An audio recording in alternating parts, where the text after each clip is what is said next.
we've biscuit fired the pots overnight to approximately 1000 degrees centigrade or 08 cone. We're going to take the pots out of the kiln now and start to apply the brush on glazes.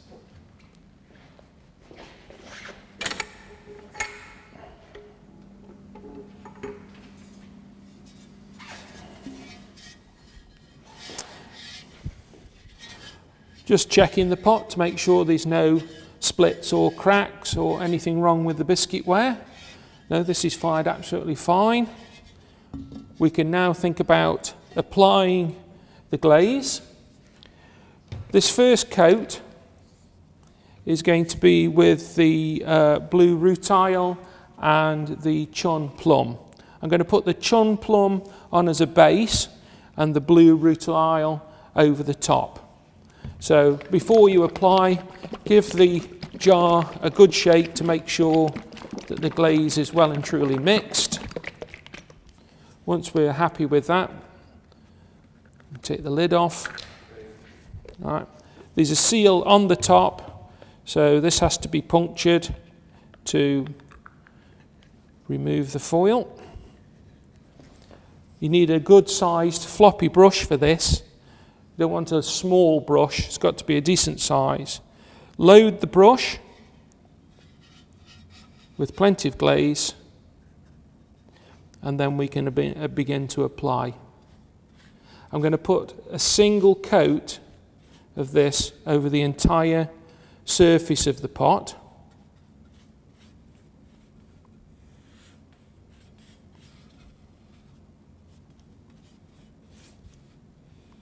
The first coat dries fairly quickly because of the porosity of the biscuit ware. The second coats will dry a little bit slower.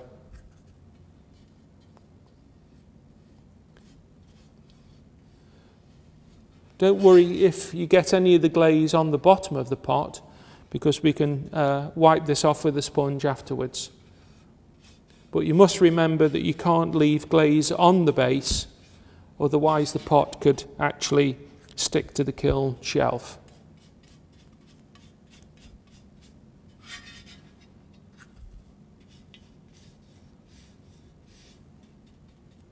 Make sure you get into all the little sort of nooks and crannies.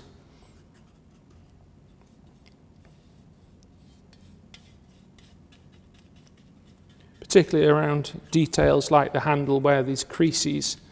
You've got to make sure that you get the glaze right inside there, otherwise you'll have a dry spot.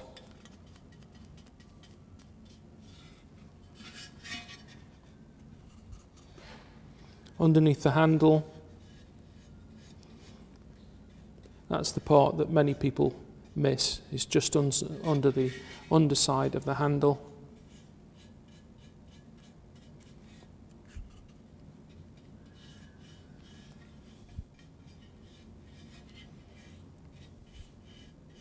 You can see how quickly this first coat is drying.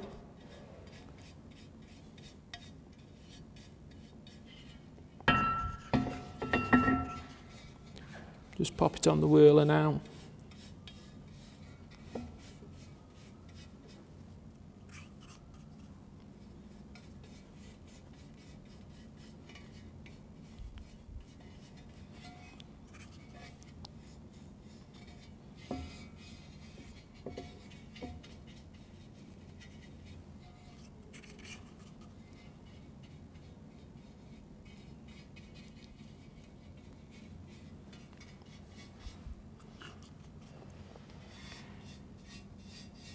Doing the top edge and the inside now.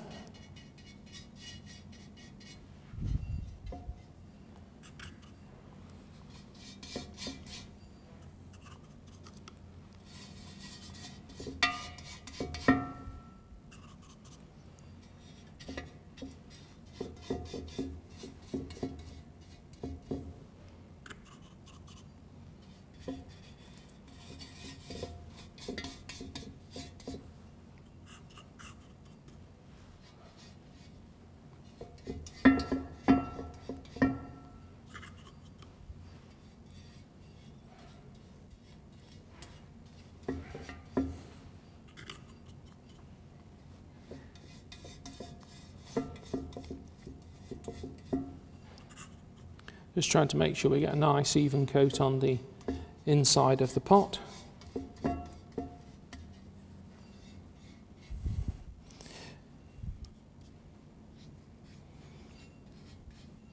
Just checking for any runs or dribbles on this surface.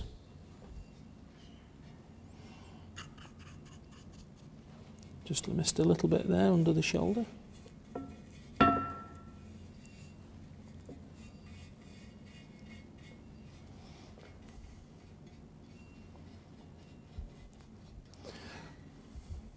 Once this first coat is dry, then we can begin to apply the second coat.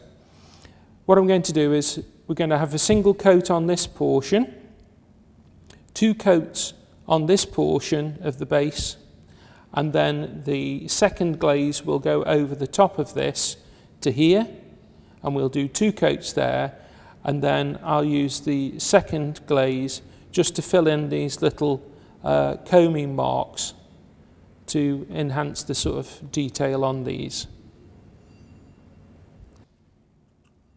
So second coat is going on now.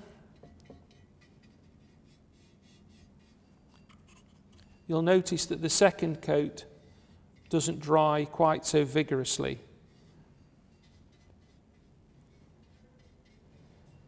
So this gives you a chance to apply the glaze a little bit more smoothly.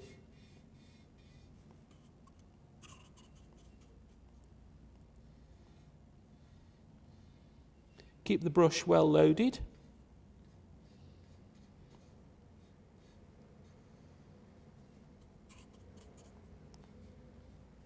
And again, remembering to go underneath the handles.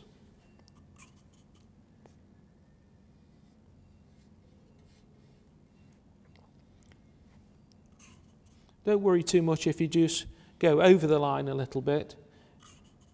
This glaze will tend to move because of the reaction between the 2 glazes. So a few dribbles won't matter.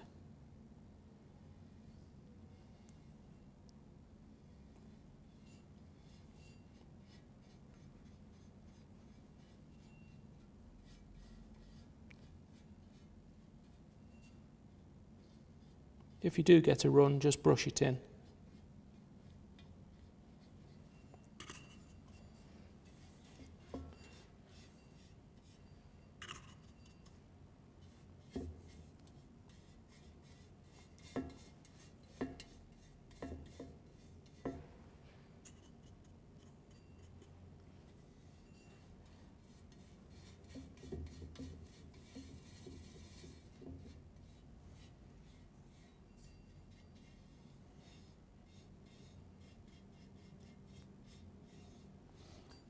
If you get the odd hair coming out of the brush, just pluck it out. It won't really matter anyway because the hair would burn away.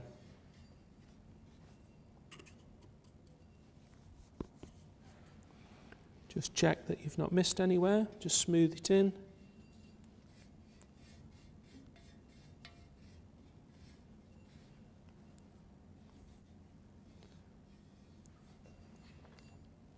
This is left to dry now, so that we can then apply the second glaze, which is the blue rutile. Again, good shake, make sure that the glaze is well and truly mixed.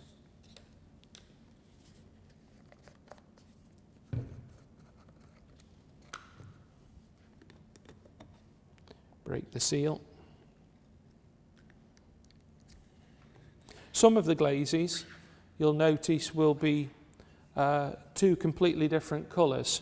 So you might have a sort of reddish colour like this one, and then the glaze that's going to go over the top will be an almost black or brown colour. It just so happens that the second glaze to go on this is actually quite close in colour to the glaze that goes underneath. As you can see, this top half is beginning to dry, but the bottom half is actually already dry because we've only got the 1 coat. So what I'm going to do first is load the brush. I'm going to pick the pot up for this, and on each one of these small combed or sgraffitoed marks I'm going to put a little bit of the glaze. I'm hoping we'll get a bit of a run, a movement of this, so I'm putting it on quite thickly.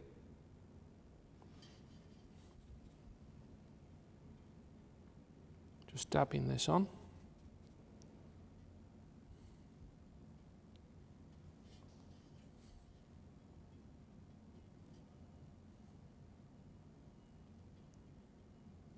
Again, I'm not going to be too concerned if it runs a little bit.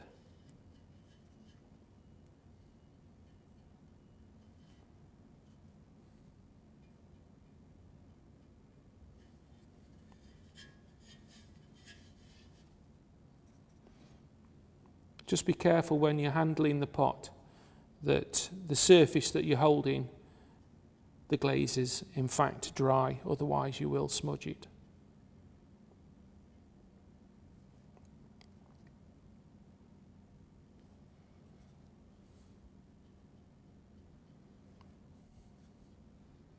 You may have noticed that this pot has actually got quite a bold rim around the foot. That's the bottom part of the pot.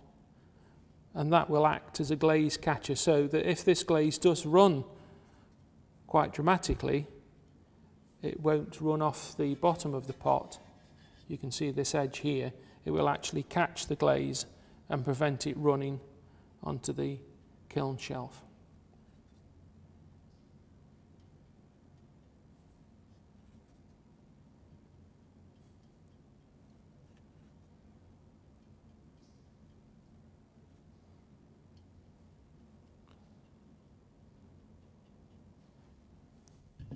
Pop that down. Just make sure that we haven't missed any. As I say, if there's any small amount of running, don't worry. Hopefully the two glazes will mix together in the firing. Going to start to apply the third coat to the top portion of the pot.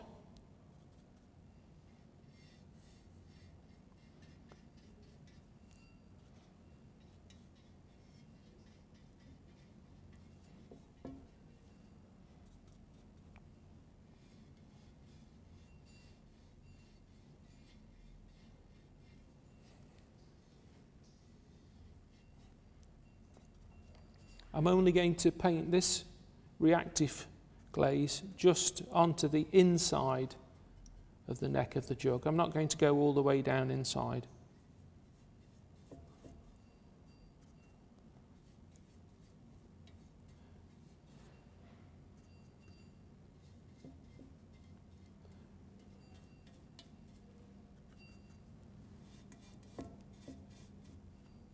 Once you've gone in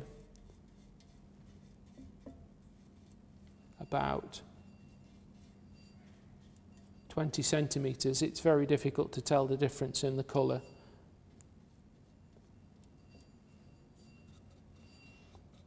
On the handle, with the reactive glaze, I'm only going to come level with this line here,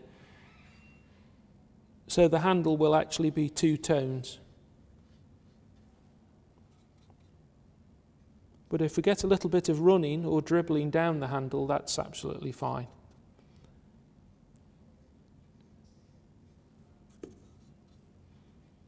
Again, just making sure we get right underneath the handle.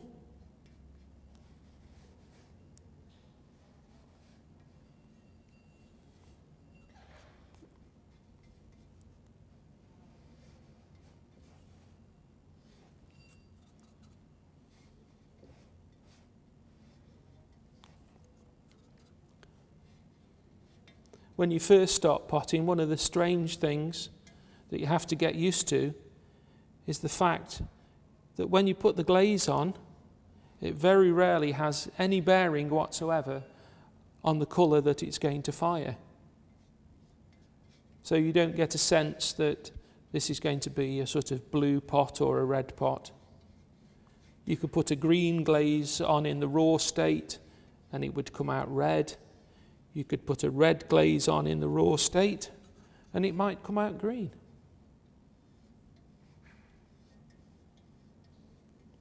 all the magic happens in the kiln.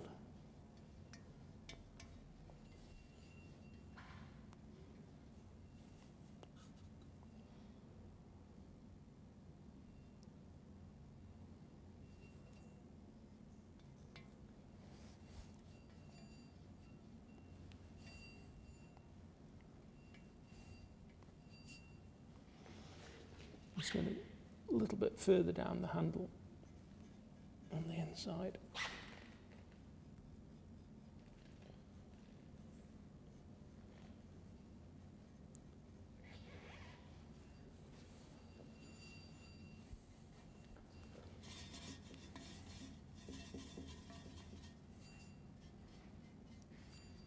And again, now we have to wait for the glaze to dry, and then we can apply the fourth and final coat. If you were concerned about the precision of this line, you could use a finer brush to go round. But as I say, because we're going to get a reaction between the two glazes, I'm not too concerned about the unevenness here, because hopefully we're going to get a little bit of movement.